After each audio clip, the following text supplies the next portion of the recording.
Oh man, it gets me every time, man. I love it. I was just about to say, you think my intro is good. I love this song. Oh, I love it. It's amazing. Gets your blood pumping every time, ready for the show. Yeah. But gentlemen, welcome to Man's Hour, episode 44 on honor and duty. I'm joined by three gentlemen of power here. First, Mr. Jack Napier. How are you, sir? I'm doing well. I couldn't sleep, so I mean, why not hang around with you, Schmuck? Yeah, Let's talk about exactly. duty and honor. We're always, happy to take in, homeless guys from off the street like yourself. Says who? Says who? Wait about that. Who was crashing at whose place? It was this wee stuff, yeah. Who was crashing at whose place because he didn't have a place to stay? Oh man, we had such a fun time. It was so great, man. It was good. Also joining us, Governor Megatron. How are you, sir? Doing fantastic. Glad to be here. Yeah, always a pleasure to speak with you. And, of course, making his triumphant debut on Man's Hour, it is Mr. Robert Kuzland. How are you, sir? Doing pretty well, although kind of laughing at you guys complaining about 12 and 16-hour work days when I haven't had a Sunday in the last month where I haven't worked less than 20 hours. So...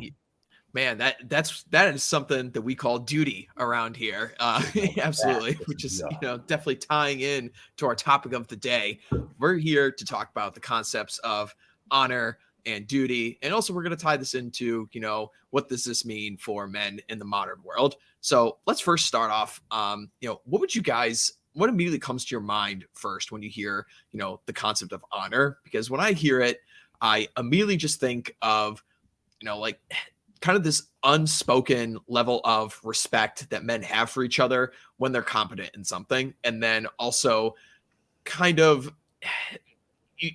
there's like this unspoken rule where you have to hold this level of decorum with other men that are on your level. You just have to be respectable. You have to hold on to your integrity. It's so vital to you as a guy, because if somebody else sees you like backstab somebody else, like you're pretty much screwed at that point. You guys understand what I'm getting at here? Maybe I'm wording it properly.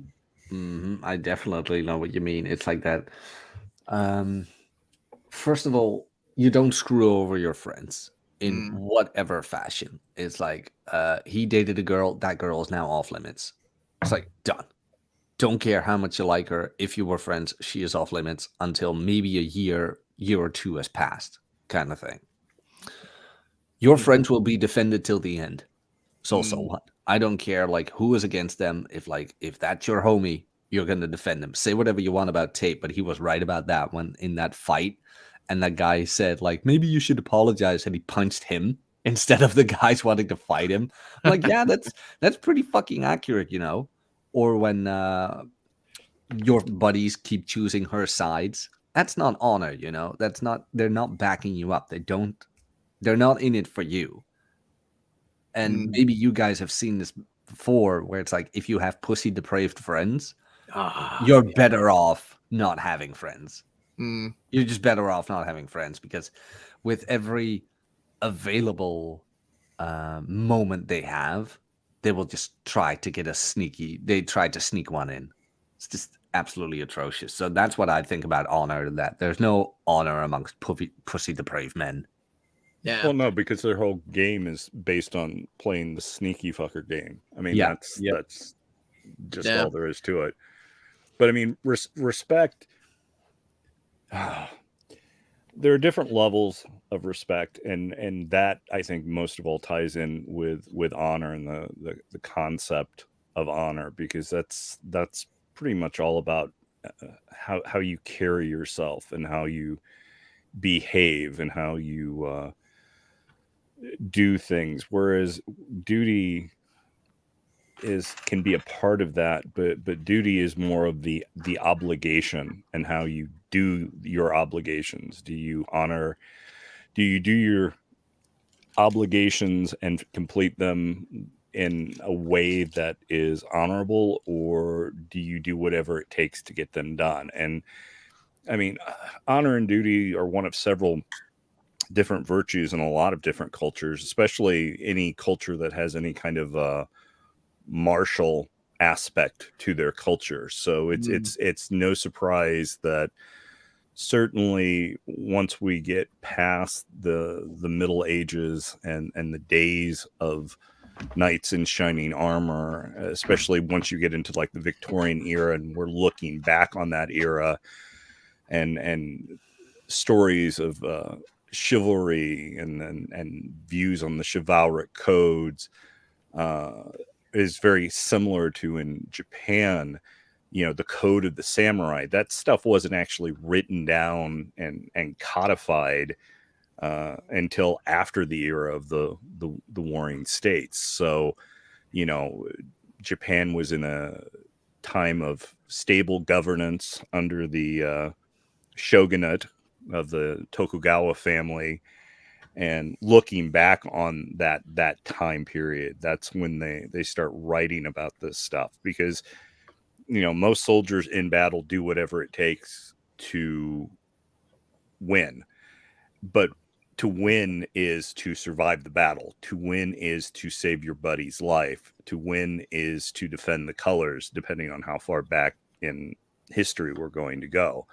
Those are the kind of things men fight for. Those aren't the government ordered me here to do this. Mom, flag, and apple pie kind of stuff. It's when you're there and you're fighting, you are fighting with your brothers.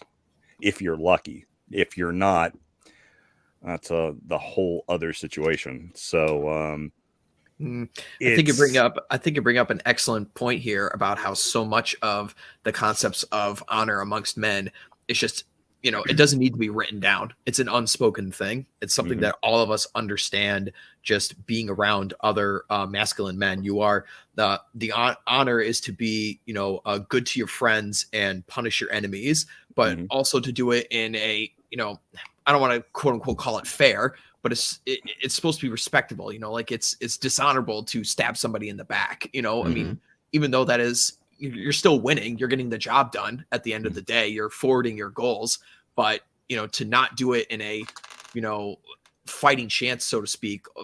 My mind goes to something in hunting. We have the concept of fair chase, and the concept of fair chase alludes to the fact that the animal has the ability to get away. You have to be on your A game. Like as a hunter, it's dishonorable for you to just chain a lion to a tree and then walk up and shoot it in the head. That's not fair chase. That's dishonorable. But like it's an animal, so clearly doesn't have the same rights as human beings. So why do we, men? Why are we so stuck on this concept of honor? Why do you guys think that is? And we will even show it to things that are like animals that are lesser than us. I mean, the thing you just mentioned is mostly competence, right? It's like what sport is there really? What achievement is there really in tying a lion to a tree and shooting it? You haven't accomplished anything. And I think that's why that whole chat GTP thing isn't as bad as people say, because the innate masculine urge to thrive, compete, accomplish, create will not die out. It just won't. Well, a man wants to write a book. He doesn't want a book to be written for him. T-Rex wants to hunt. He doesn't want to be fed. Exactly. Well, part of that ties into our dominance hierarchies. I mean, there are certain things that are instinctive in the hardware, as Rollo would put it, and that's one of them. And it's how we do things. I'm thinking of someone that we all know. In fact, one of us here regularly does a show with this person, and this person would be the first to tell you that he is a wicked man. Yep. He will be very blunt and honest. I am a wicked man. I will fuck your girlfriend. Pardon the language. I hope I didn't cost you any money. No, you're good. No, go ahead. I will do the dirty things.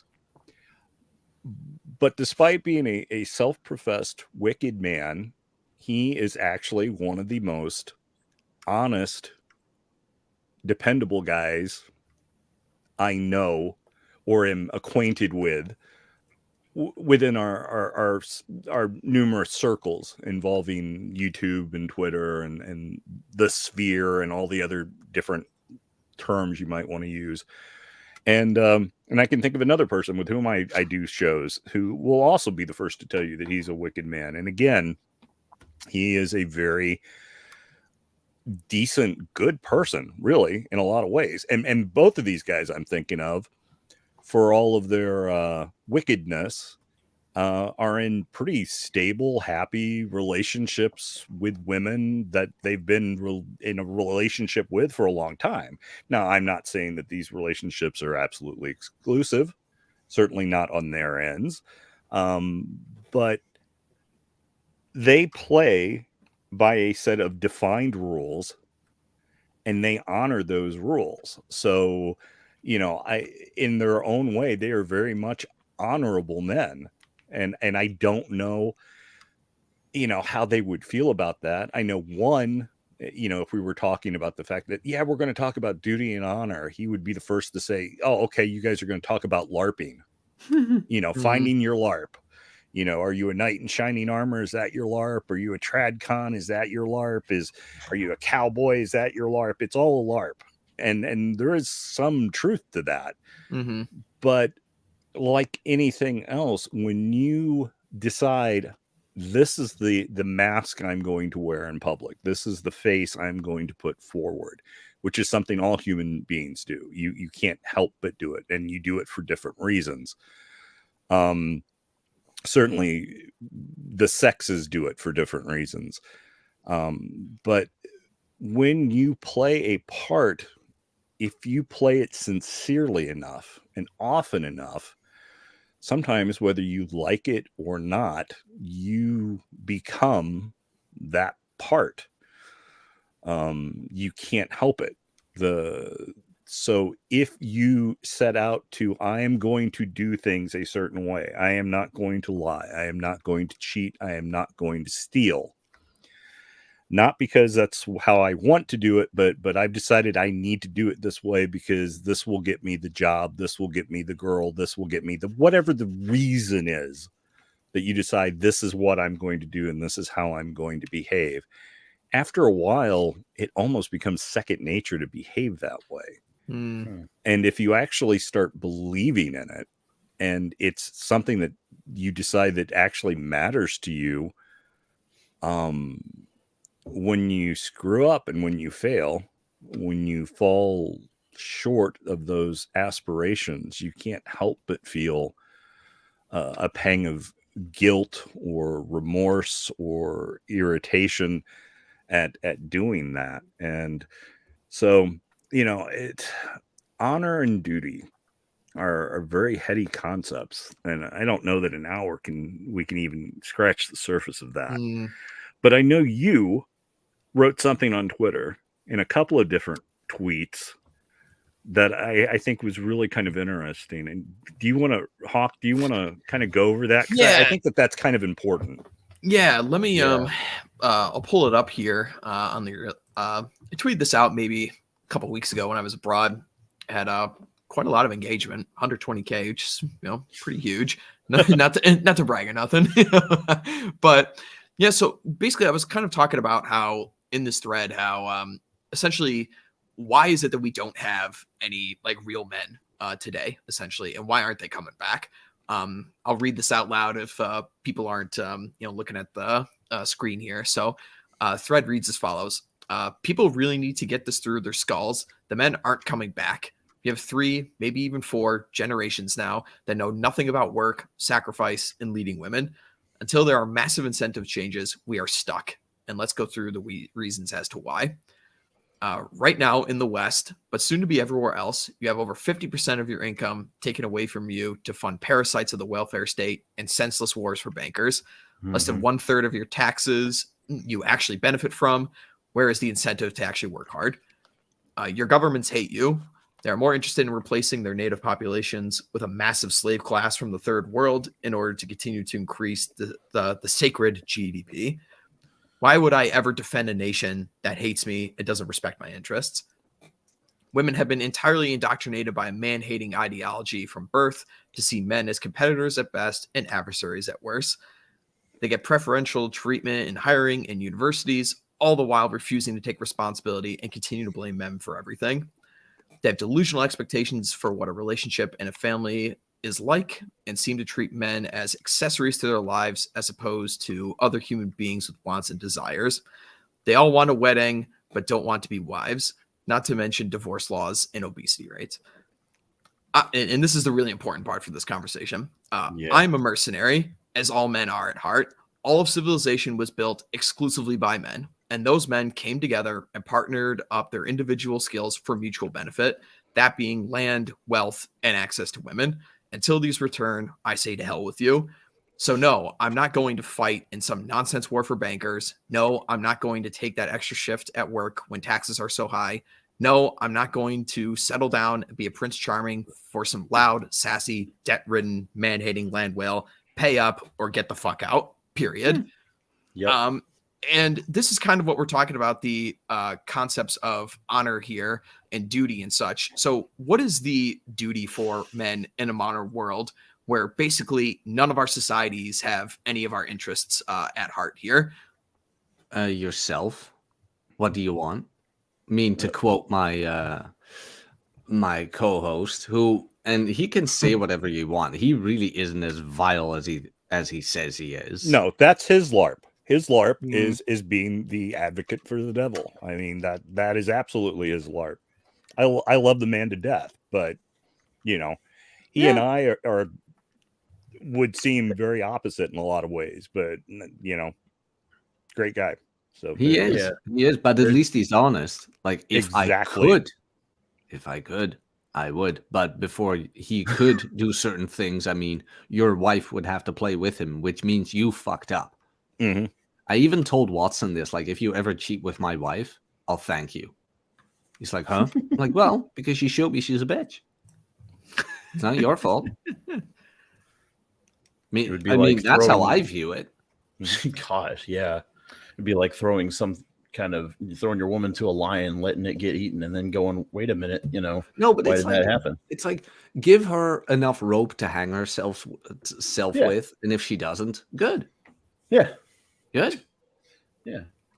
Let her see if she wants to jump in there with it. Yep. Well, obviously, we all have different obligations and different responsibilities. So, I mean, in my case, I have children and all sons and grandchildren, mostly grandsons. So my duty to them is one that none of you guys have. So, and that doesn't make me better than any of you, and it doesn't make any of you better than me, because I accepted that. I chose that. I wanted that course. But also I'm quite a bit older than some of you guys. So I grew up in the old world by the old rules and the old expectations. So, when I was still growing up, it was the, be responsible, be a good man, do the work, go to college or whatever to take on the responsibility of a family. Wife, runs the house and takes care of the kids. You do all the work. You are the draft horse. So if you have to work 2 jobs, 20 hours a day, 7 days a week to get things done, that's what you do because you're the man. And if you do all these things, then you're a good man. And, your wife will love you and your children will love you and all that sort of thing. And of course, post birth control, post ERA, post a lot of different things, none of that's really true. Yeah, that was. Oh yeah, go. No, I mean, go on ahead, Gov. Yeah, no, I was just gonna say, that's a similar point that I was gonna bring up a little bit ago. Talking about duty. Now it's more like what responsibilities has life put you into now that you basically have to take care of. And we were talking about honor earlier, which is almost an instinctual and sometimes socially pressured point to, as a guy, you feel like you want to meet expectations in your life, goals, things like that. And then there's things that societies or something would make you feel like you have to complete to be a good man. Like you can do the things that you want to do to be a good man. And then there's the things that they'll make you feel like you have to do. Meanwhile, duties are the things that you may have to do anyway, whether it's something that you have to, whether it's something you feel obligated to do or you are actually obligated to do, like raising children, for example, or, you know, meeting a goal in life, something like that. You know, it's like, it's always, that's just the point I was going to bring up, is that that's the big difference between honor and duty, is that honor is something that's more, what's the word I'm looking for here? Like I said, it's more something that you want to do and goals you set for yourself, while the duty, I guess, is the action that you're taking to do those things, or the things you have to do. Yeah, I think there's a fantastic point to be drawn here that definitely honor, and Robert was pointing this out earlier, in much of our like martial societies of old, honor definitely had a social enforcement mechanism attached to it. And this is really important in modernity, considering that basically what we live, especially in Western countries, we live in a gynocracy. Men are not in charge, women are in charge, and women simply do not have this concept of honor to the same degree that men do, if at all. And this poses a huge and a very big problem, because our instincts as men would point us into a more honorable direction. However, the incentive structure of the world that we're currently living in does not reinforce, those qualities to give you the rewards that you traditionally would have gotten from those. And I have a fantastic example of this, where I was talking actually with one of my girls recently about this, and it was like some news article that came out in like our hometown or something like that. So basically what happened was, like, there were like three brothers that were running a business, and like the two younger brothers tried to usurp the older brother out of this like giant business, like $100 million business or something. And essentially what happened was they offered like the oldest brother like an out. They were going to give him like a huge like paycheck and a huge out, like to just like go and retire basically. And she was kind of bringing up, it's like, oh, why don't you just take the money? And it's like, it's not about that. It's not about the money. It's about the fact that the guy, the oldest brother, started the damn business and then brought the other two brothers in, and now they're trying to usurp him. Like the honor is in for the guy to continue and definitely fight off these, two brothers are trying to usurp him from his thing. It's the easy path to go and take the money and go and retire somewhere. It's a much more honorable path to maintain what you have built and take care of like the employees under you, under the business that you started. It was just very interesting, like having this kind of conversation, because you could just go and retire, but I was 100% on the side of the oldest brother. It was like, yeah, you should definitely fight for what's yours. Well, you pretty much should. But then the question is, like, do you want to be right or do you want to be happy? That is one of those age-old questions you need to ask yourself. If you get what I'm saying. No. Oh, yeah. Oh, absolutely. Because I almost always default to being right. No, seriously. The older I get, the more I tend to go for being happy. Where it's like, who do I want to be right for? Kind of thing. Well, my thing is this. It has always been my character to have certain boundaries and certain standards, which I live by, and which I probably judge as others, if I'm being really, really honest. The Paramore put it to me this way. I have a very bad habit of testing other people to meet my standards, which she calls outrageously high and almost impossible for anyone to meet, including myself. And I test people to see if they measure up to my standards. And of course, no one ever does. And she's like she tries to express how unfair that is, because one, people don't know that I'm testing them. And two, there's no way that they can live up to those standards. And I'm like, but they're no more than what I expect of myself. And I consider myself to be very, very average. I mean, I consider myself very much to be a mid. And I apply that to a lot of different things. I expect everyone to know at least as much as I do about history and politics and philosophy and what have you. I expect everybody to be at least as capable of muddling through life as I am, because I am not Alexander the Great. I am not Julius Caesar. I am not Napoleon. I am not Charlemagne. I am, none of these people from history, nor am I Captain America or Hawkeye or Batman or any of these people from fiction, which, by the way, that was the whole purpose of comic books. Back in the day, they were morality plays for little boys to teach them and reinforce in them how to behave and how to be, how to carry themselves in a noble and heroic way for the betterment of society, for truth, justice, and the American way, all of which has been purposefully stripped away in the name of Marxism and blank slate equalism, which is akin to and directly tied to Marxism, and feminism, which again is tied to Marxism and blank slate equalism. So I mean, they're all tied together, and all of them exist for the same purpose: to destroy pretty much anything of value, including how little boys should behave. And little boys are desperate for that stuff. Why do you think they end up in gangs? Because they get the father figure and the brotherhood that is denied them in Western civilization. They find it with criminals. Yep. It destroys that sense of honor amongst boys that they should be able to gain, and degrades them and absolutely destroys their psyche and everything like that. And it just, yeah, like you said, they end up joining gangs, or they end up having some kind of bad influence instead, because they're on the search for something, and it's getting harder to find these days. Well, they can't even have Boy Scouts. Yeah. It's not without girls in it. Yeah.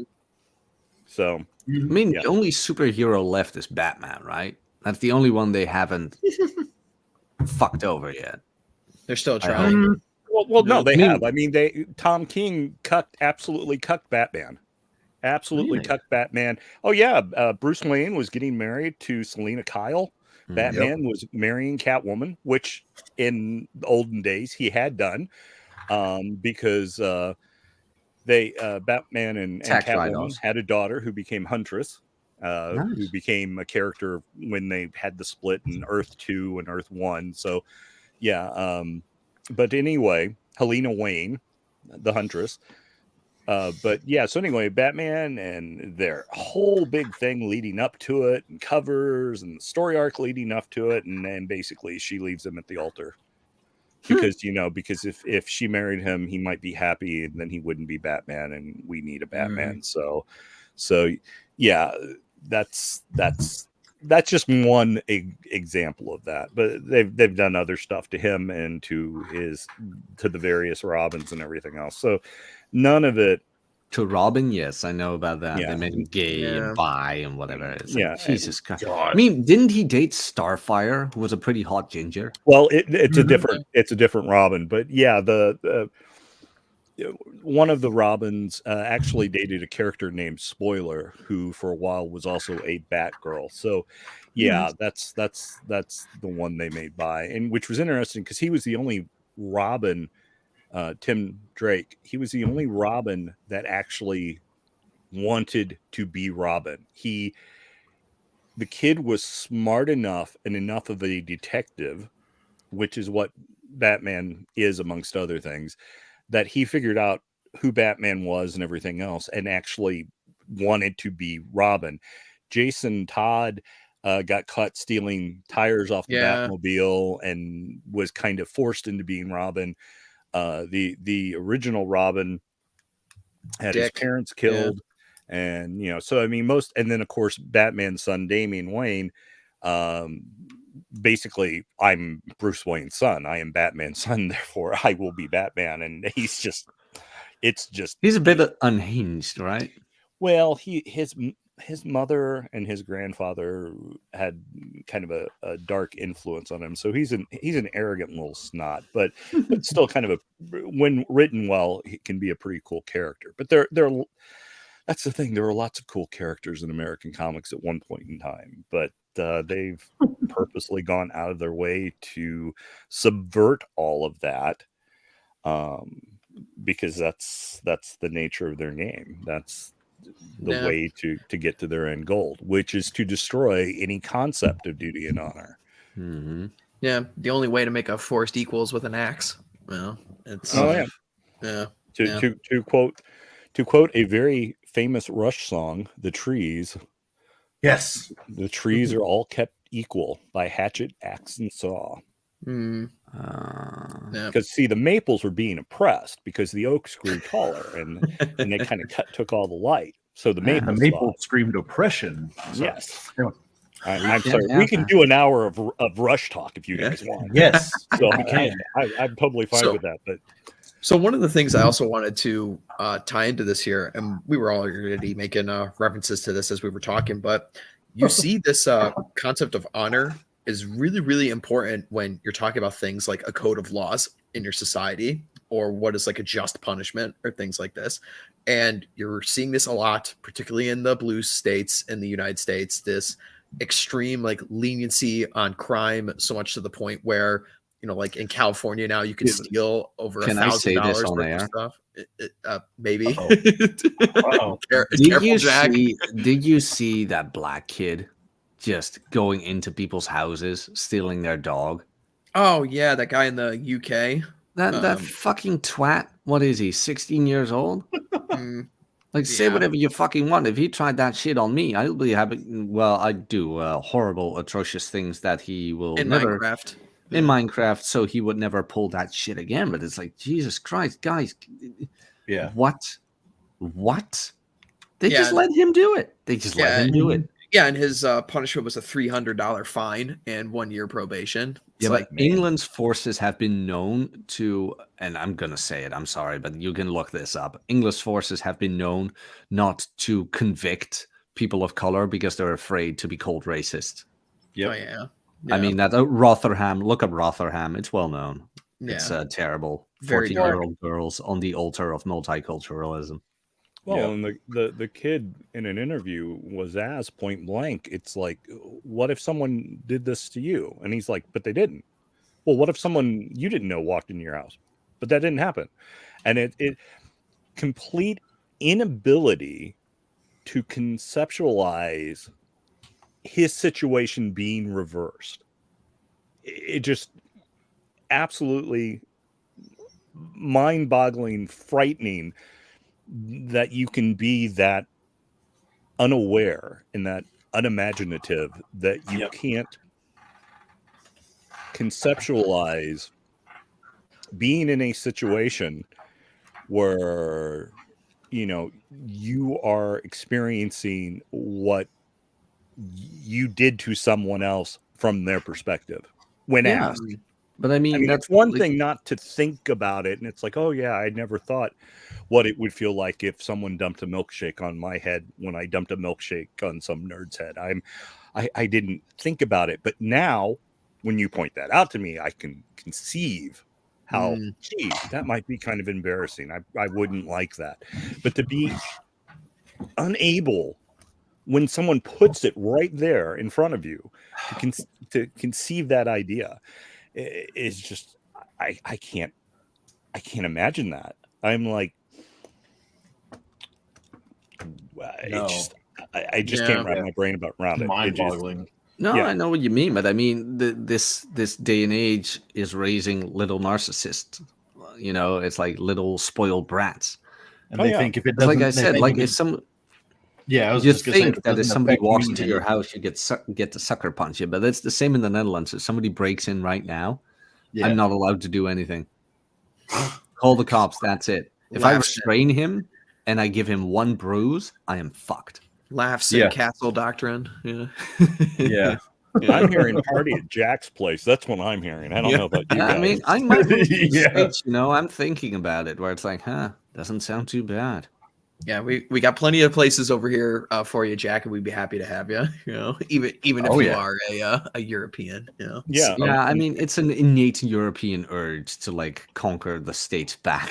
So I'll infiltrate it from the inside. Okay, you Right. and me both. Jeez. And unlike your country, Jack, we'll actually let you have a farm here if you want. Oh wow, that would be If you want nice. to be Farmer Jack, you absolutely could here. Yeah, We the could even- farm thing is a bit more complicated than the populists tend to show.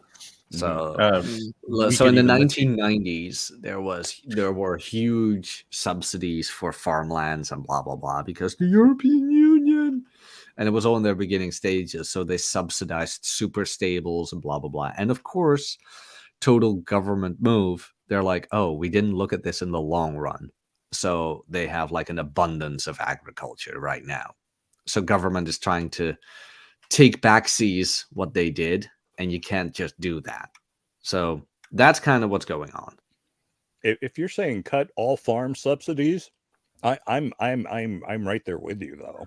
Yeah, I mean, I'm- sink or I'm- swim. I'm willing to stop federal subsidies to pretty much everything, but that's just me. Well, not just me, but I'm not going to out anybody else on this panel or otherwise. You can do that on your own. But no, I mean, because that's all subsidies are basically government interfering with the mechanisms of business and picking winners and losers, and mostly just to buy votes. I mean, Yeah. that's pretty much what that comes down to. So I'm not a big fan. I don't find subsidies to be honorable, and I don't believe it's the duty of the government to do it. So there, There you go. Yeah. Topic. No, you're right. You're right. I mean, we have subsidies up the ass here, and it just doesn't make sense. Where it's like, well, we're going to do nationwide healthcare. Oh, by the way, here's your health care subsidy. It's like, okay, Well, doesn't all of the EU subsidize Greece? yes, that too. And doesn't Why? Germany subsidize a lot of the rest of the EU a little bit more so than certain other countries? So, Yeah, pretty much. Probably. I mean, but so much. considering we subsidize their entire military and other Yeah. parts Yeah. of Europe, so that you guys don't have to spend money on that kind of thing. Yeah, pretty much. Yeah. So much of what we're talking about is just the direct consequences of the feminization of all manners of our society, whether it relates to government, whatever relates to like codes of laws, penal codes, and justice, and things like this. You know, it's just so unbelievably crazy these days that like you pretty much just have to like kill somebody in broad daylight on the street and cameras are watching and you have to scream like I wanted to do this for you to even be remotely convicted these days of crimes. Have And you been I'm to not- England? I'm not advocating for like the state here to be having more power, particularly in this day and It's like- age. Like Like Tuesday morning in England with the Muslim community. Oh, it's just so unbelievably bananas. And then we're talking about things like subsidies in the welfare state. I swear to God, it's probably going to get to the point because like people in America are just so overweight. There's going to be like subsidies for like people to go to the gym, but not just to go to the gym. There's going to be subsidy to help people lift weights. Like this, I swear to God, like the fucking women would do that, man. They were trying not too long ago somewhere to be morbidly obese was a medical disability, and therefore you were entitled to disability benefits because you could not put down the ham sandwich. Which is an oversimplification because it's not just eating too much of anything, it's eating crap. It's eating empty calories that have absolutely zero nutritional value that ends up causing your body to purposefully store fat because of various things going on and changing your chemistry, and not to get tinfoil hat-ish or something, but it's just it's not. Most Americans eat crap. Yep. Everything's over processed, Processed junk. over sweetened by corn syrup. Which why do we have so much corn syrup for sweeteners? Because it's cheaper than sugar, and there are farm subsidies for corn. So eating fresh meat and foods are bad. Eat this processed stuff because it's cheaper and because the government told you it's healthier. Yeah, I've seen that. Well, in some places it's like I want to go to my neighbors who will sell me a dozen eggs for $1 or $2. Wow. which is cheaper than you can buy eggs at the store.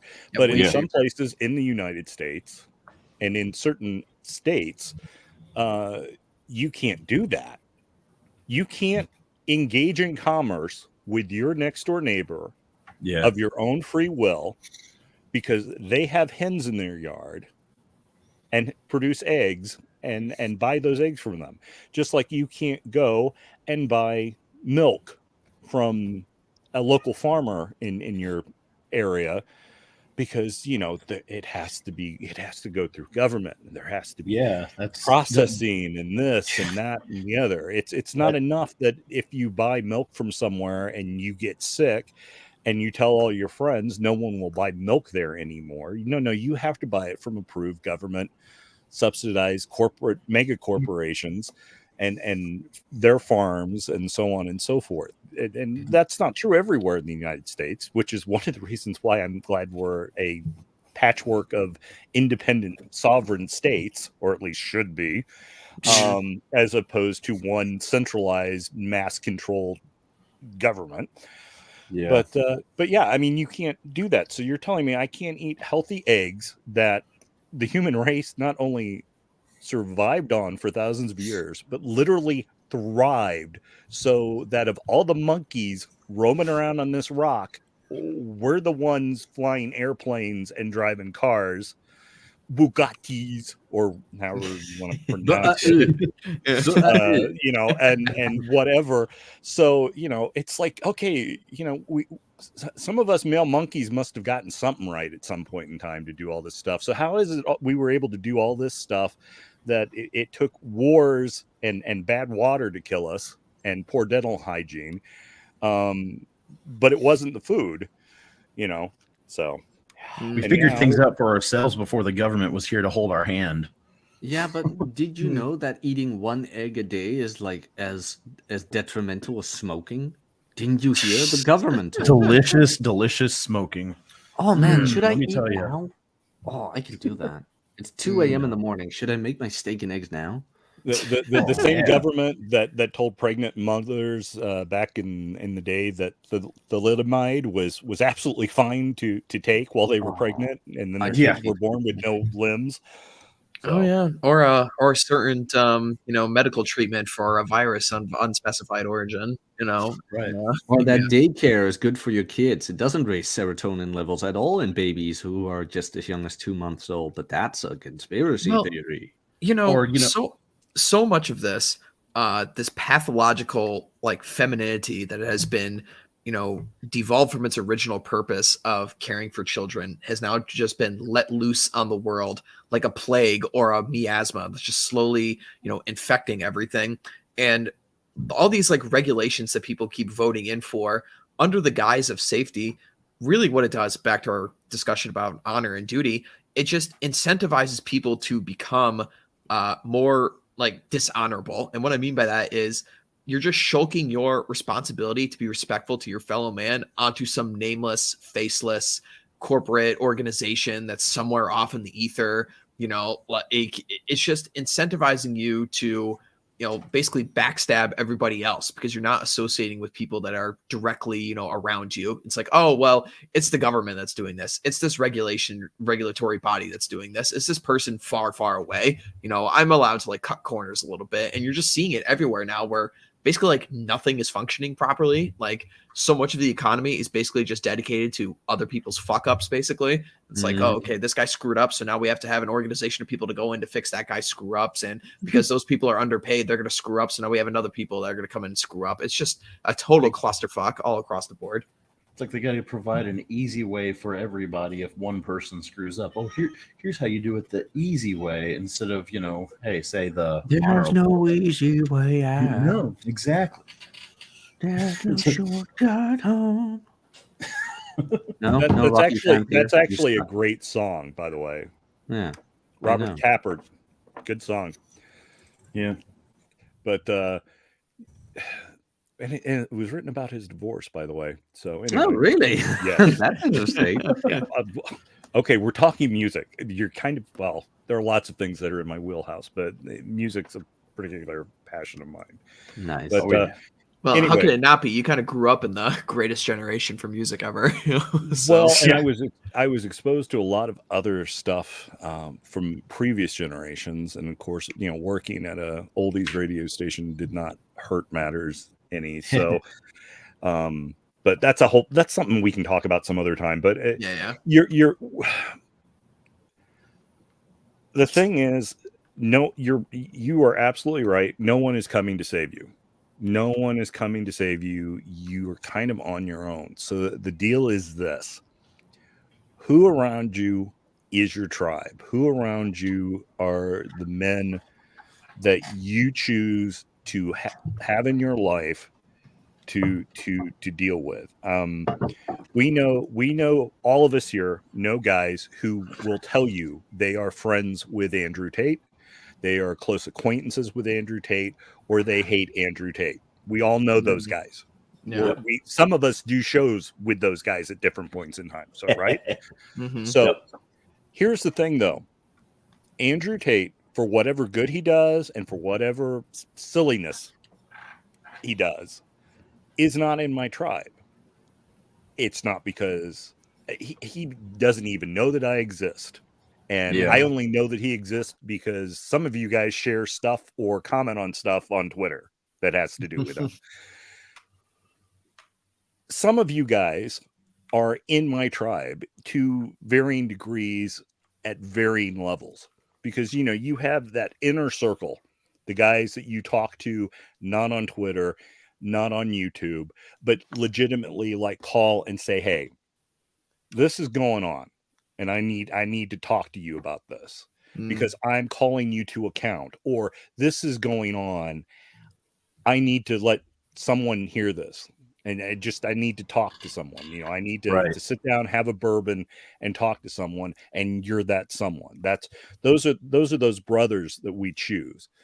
Friends are the family you choose. Well, I think in men, which is one of the reasons 99.9% of all female writers cannot write men well, at least when it comes to the brotherhood and the love that exists between men, because they always make it sexual, because for them it is.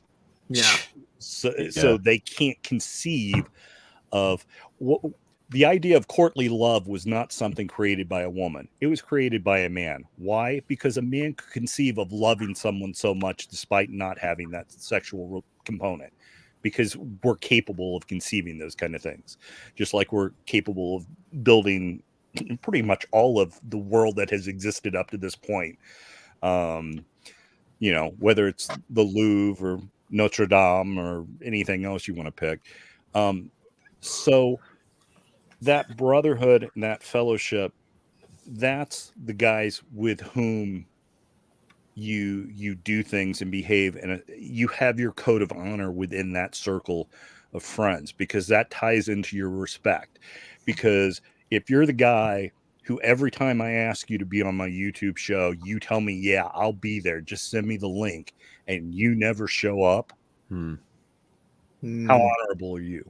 How much can I depend on you? If you're the guy who every time shit hits the fan, you call me because you need to borrow money, and I send PayPal you or Venmo or whatever you some money to help you out because you're a bro, and I'm doing that for you. But hey, man, it's been 5 years, and could you at least pay me like $25 back or something? I mean, come on, that was a lot of money. Yeah. And you don't even talk about it. Those are the things, and that's where you don't have honor. You cannot live up to your duty to our friendship, to the fellowship that we have, the brotherhood that we have. You don't belong here. You are now shunned. You are now out. And it's not because you look prettier than me one day, or you were too friendly to my girlfriend, or whatever else, the way women deal with things and their hierarchy and the way they will ostracize each other and backstab each other. It's like, no, this is full frontal. This is you and me face to face, and this is where we stand. Mm. And Yeah, I mean, and that's where that exists, but that's on a micro level. Because I don't see, and you've touched on that in your Twitter post, Hawk, how you can even do that on the macro level. Because in order to even try to do that on a macro level, you would have to be in a position of tremendous power and influence, and Julius Caesar, baby. I'm waiting for him to return. with other men. Deus. Jefferson's tree is in desperate need of watering. I'll just leave it at that. And you're right, but I mean, you have to be that kind of person, and the current establishment is not going to let a person like that get into any kind of position of power to do that. Not at all. And as an individual, for you as an individual to do the things that need to be done to try to fix things, you're mostly going to be standing by yourself. You're probably going to fail. And then you are going to be painted as the most awful kind of human being in existence, so that no one else gets the uppity idea to try to do something about that. Mm-hmm. Even if it's something like the fact that there's a dangerous person on a train and you're just trying to restrain them to de-escalate the situation. Oh yeah, I heard about that. Mm-hmm. So but man, all you can do is with your bros, and whether those are actual brothers in your life or the men that you choose to have in your life. Because I mean, all the guys that we know talk about, you hit your grind, you focus on being the best you can. Women are there at the finish line. You bring a woman into your life who accessorizes your life. What does she bring into? The thing is, we do that with men, and I don't think we talk enough about the men that we choose to bring into our lives. Whether it's just a casual relationship, we get along, we smoke a cigar, we have a beer, or we have a bourbon, and we get along fine, and we go our separate ways, and that's the extent of it. Or no, this guy's in town, you're crashing at my place, I'm putting you up in the spare bedroom, or I've got the couch all set up for you, and don't worry about anything, I've got you taken care of because you're my bro. And men need to be as picky, if not more. I honestly think agree. we need to be more picky about the men that we have in our lives than the women. No. Hey, I hope Tomasi's watching. Book. Yeah. Oh, he knows. He knows. I think about it. He knows. It's I give him shit about that all the time. Isn't he that nerd, the long-haired nerd that plays D&D on some Wednesday nights? I think he was. I think he goes by the name Roger Tomarso. To some. Rated in Mortal Kombat. That whole thing going on. I don't know about that, man. Different strokes for different folks. I'm not going to talk about Rollo stroking. So I've seen the company he keeps, so we'll just leave it at that. Sartain looks pretty dope, though. I mean, he's a pretty intelligent guy. Yeah, he looks cool. I've said this in our group chats before, but he's just, I passively have some animosity towards him just because he's the kind of neocon Republican that I just hate. But at the same time, I'm like, all right, the guy has a body of work attributed to him. He's clearly jacked. He has things to show for his success. So yes, even he's though well spoke though. Oh yeah. I've seen a couple of interviews with him. I'm like, damn, man knows his shit.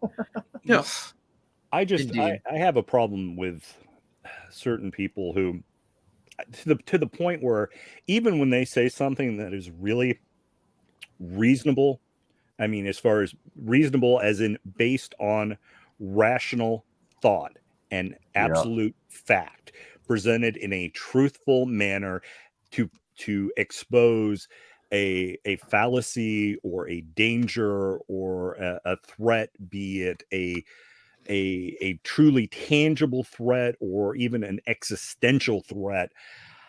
I am sorry, when you post animes for pedophiles, or if you're reading books, you're wasting time, or don't buy stuff for you, buy a purse for your girlfriend. Oh my god, I hate that fucking tweet. But who said that? Yeah. A certain guy who drives a Bugatti. Yeah. He said You know. that. Build Oh, by yeah, stuff yeah. yourself. Oh, yeah. The same guy that said have sex with dudes that look like Megan Hulk Hogan. Fox. Oh my god, I remember that. Yeah. Yeah. So But Yeah. what he said, buy a purse instead of shit for yourself. I'm sorry. Yeah, I'll link you the bar. tweet. Yeah, I quote tweeted it. Yeah. but Jesus the thing is, there's like Matt Walsh. There's the that other the couple of manlets, the Beanie manlet, and then the Shapiro manlet. Oh yeah. Yeah. So I mean, so all of those guys have said things that are very poignant, that are brilliant, that are very truthful, but they have also said some of the most asinine, stupid stuff for the sole purpose of their brand Oh, yeah. or to get people talking or whatever. It's like, dude, I cannot take you seriously because you are not being a person, you are being a character, and that character has crossed the line to becoming a caricature. And it's like, I don't have time to waste with that. I don't.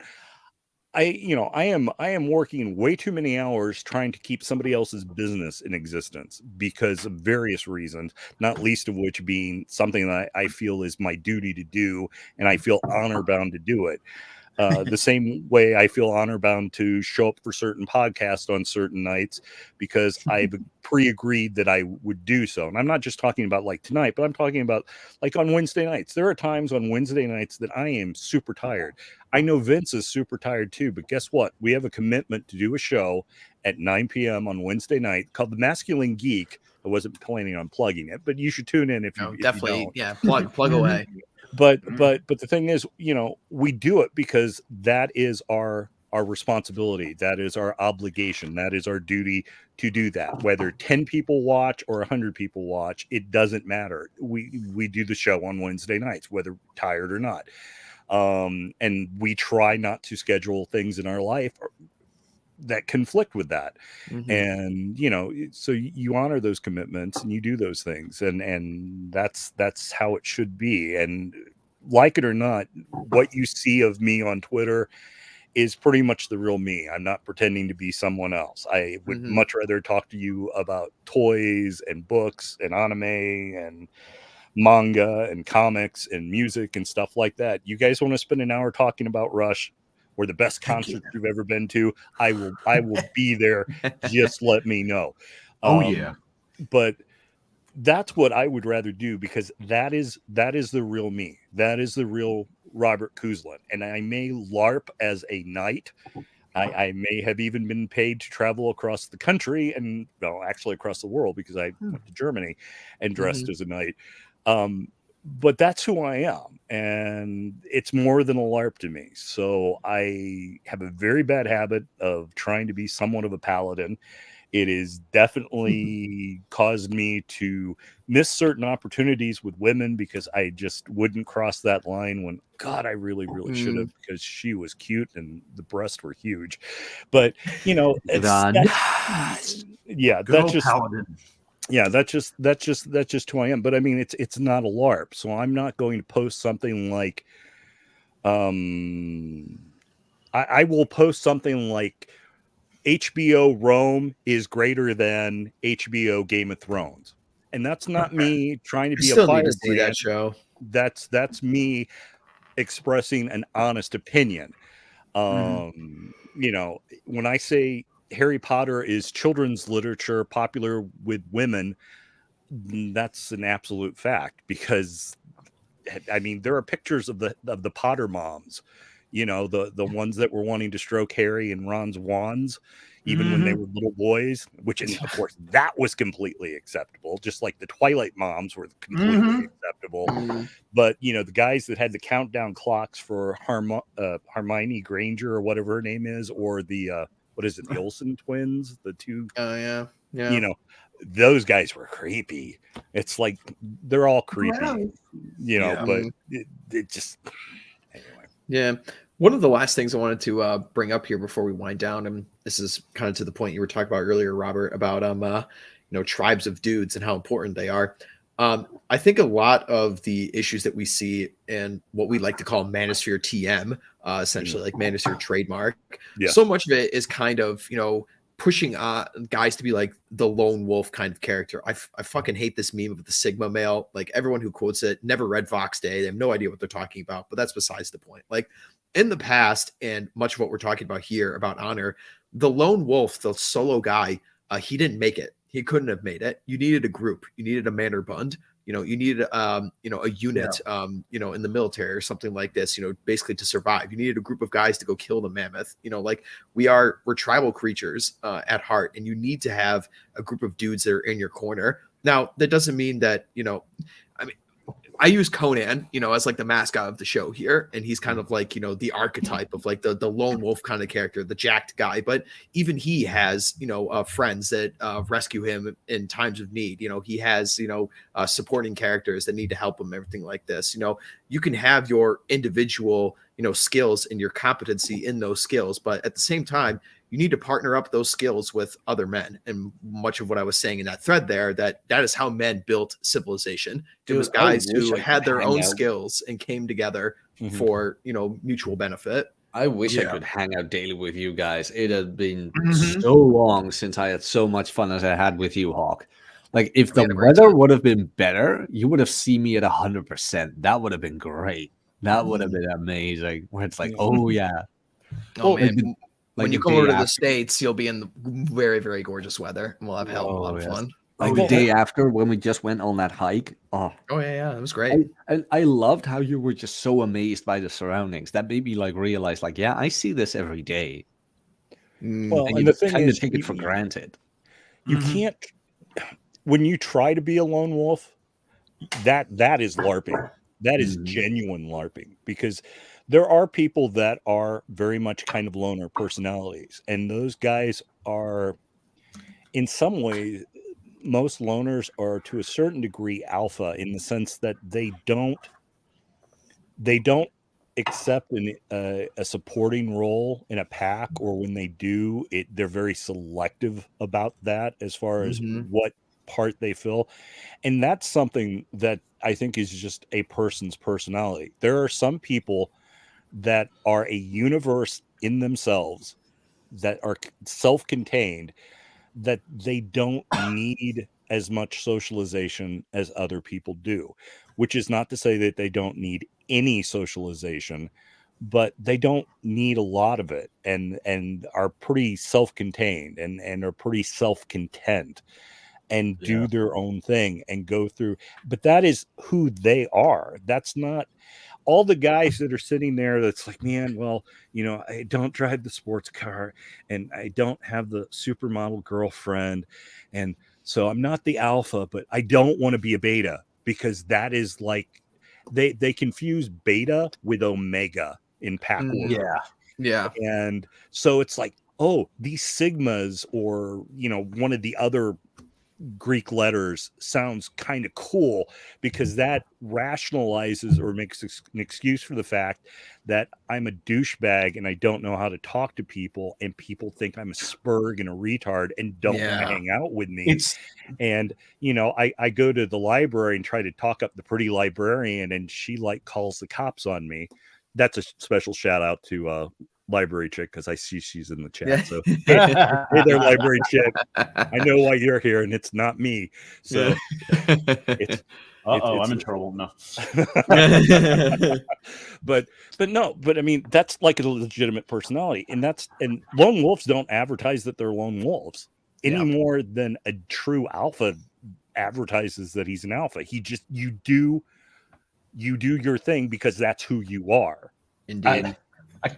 I can't help but wonder if the alpha, beta, sigma, omega guy thing is like the male's version of the Myers-Briggs test.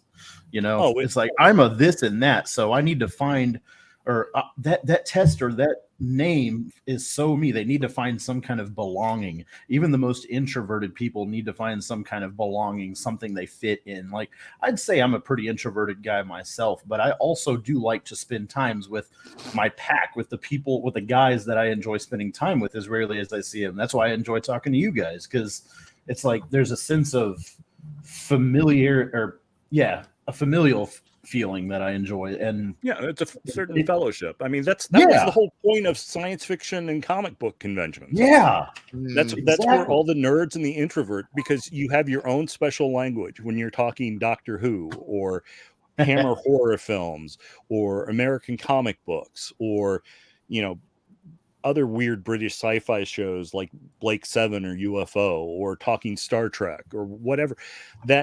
Those were the languages, those were our shared myths. And you go to these conventions and you talk about this stuff.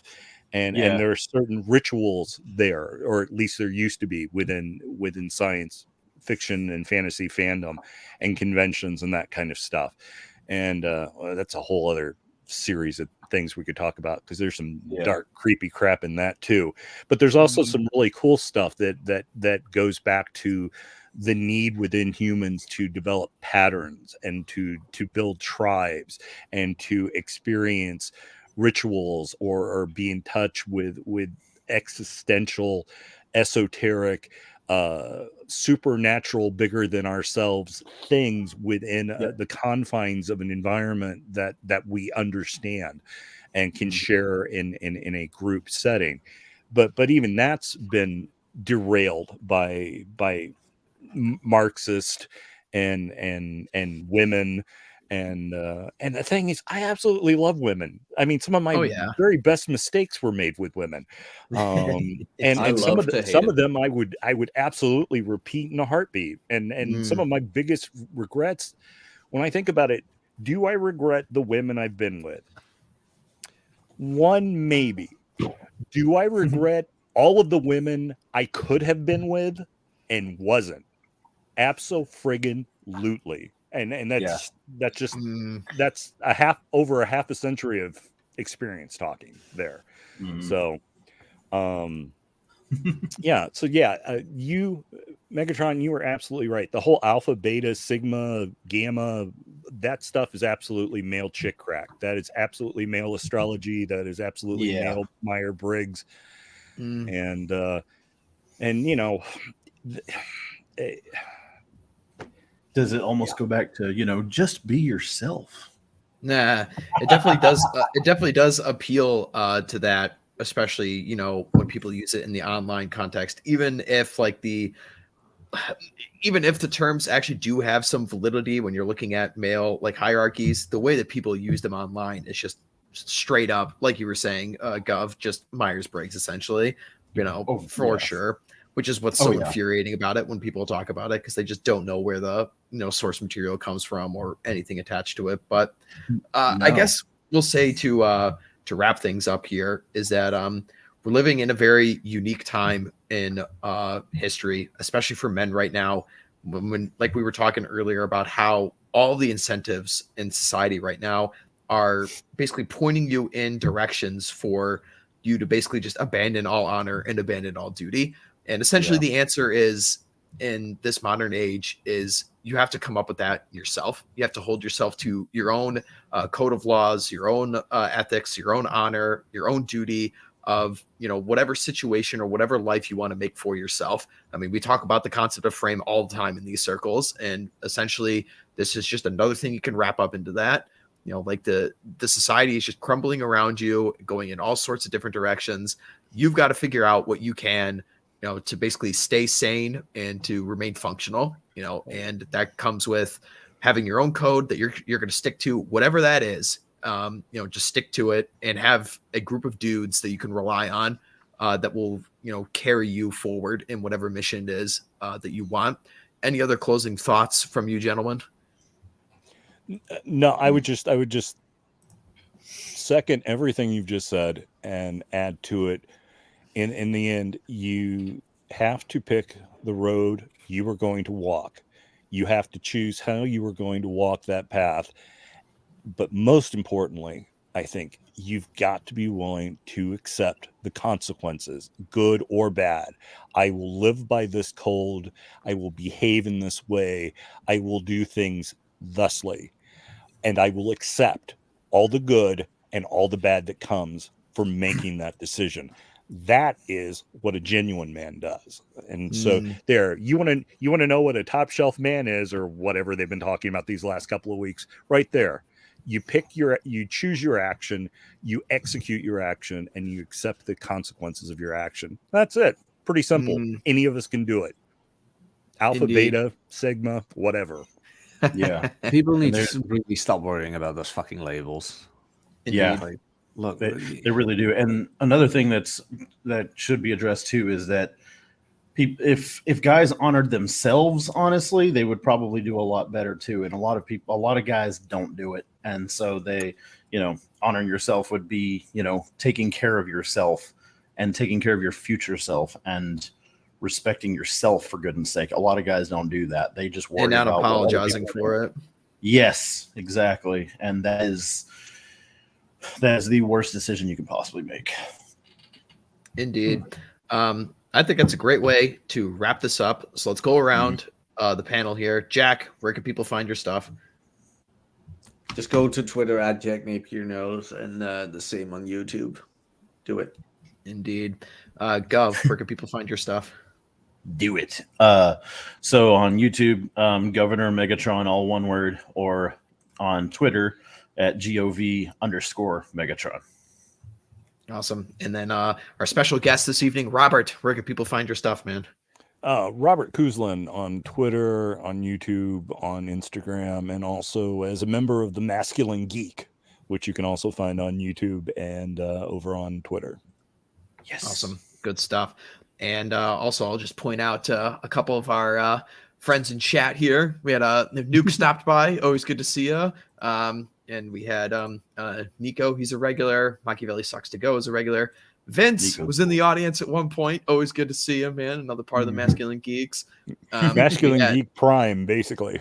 Indeed. And we had the handsomest man in Chicago was also in the chat earlier. Always good to see you, Chad. And then, of course, our Latino truck driving agent in the field, Alex Patino, the traitor, going to watch Terrence Pop, leaving us. My God, man, what's wrong with you? David Andrews was in the chat as well. And then, of course, Library Chick. Someone let a girl in here. How dare they? I swear. Yeah. I don't believe it. I blame the robot. Yeah, I do too. I broadcast it unintentionally. Indeed. Thanks for coming in the chat, guys. You're always appreciated. For myself, check out the Twitter, check out Substack, Son of Orion, check out the Old Glory Club. And for those of you who haven't gotten your tickets to the American event, go check out the Shieldings guys. I will be there at the end of June. So we're doing a big push. The last year's event was fantastic. So definitely come by, meet us, all of your favorites, right wing, Twitter, American personalities. Come and meet us all. We're going to have a hell of a fun time. So with that, we'll wrap this one up and we'll see you guys next time. See you.